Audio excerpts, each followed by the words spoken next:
NEET, CBSE সহ নানা প্রতিযোগিতামূলক পরীক্ষায় হোক, সাধারণ ডিগ্রি অর্জনের পরীক্ষা, মেডিকেল ইঞ্জিনিয়ারিং পরীক্ষা সহ আরও বিভিন্ন পরীক্ষার প্রশ্নপত্র গত 12 বছরের মধ্যে 89টি প্রশ্নপত্র ফাঁস হয়েছে ভারতবর্ষে। এর ফলে গোটা দেশ জুড়ে ছাত্রছাত্রীদের ভবিষ্যৎ এক অন্ধকারে ধাবিত হয়েছে বর্তমান নরেন্দ্র মোদী সরকারের আমলে। এবার দেশের বিরোধী দলনেতা রাহুল গান্ধী সরাসরি ছাত্রছাত্রীদের সাথে কথা বলার জন্য আগামী 1 মাস যাবৎ নানা কর্মসূচি হাতে নিয়েছে।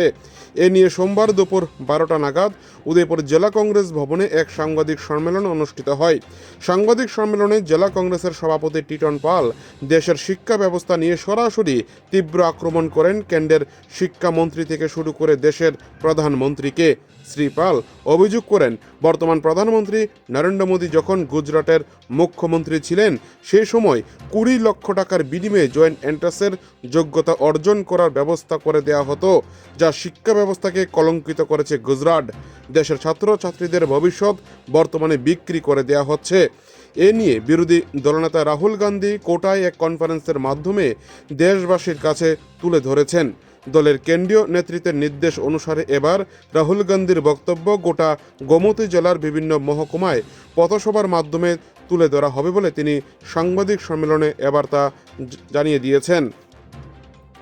এদিনে সাংবাদিক সম্মেলনে এছাড়া ছিলেন ওবিসি রাজ্য কমিটির সহসভাপতি প্রহ্লাদ ঘোষ, আরকেপুর ব্লক কংগ্রেসের সভাপতি রঞ্জিত দেবনাথ ও সংখ্যালঘু সংগঠনের জেলা সভাপতি রোশন মিয়া সহ প্রমুখ।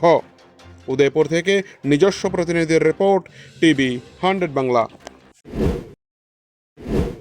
সেখানে দেখেছি নরেন্দ্র মোদী যখন আপনার গুজরাটের মুখ্যমন্ত্রী ছিলেন, গুজরাটের মুখ্যমন্ত্রী থাকা অবস্থায় যে সমস্ত কোচিং সেন্টারগুলা, সেখানে কিছু কোচিং সেন্টার ছিল, তাদের সেন্টারে 20 লক্ষ টাকা জমা দিলে আপনার নিটের সেখানে প্রশ্নপত্র পেতেন, সিবিএসই সেখানে প্রশ্নপত্র সেখানে পেয়ে যেতেন।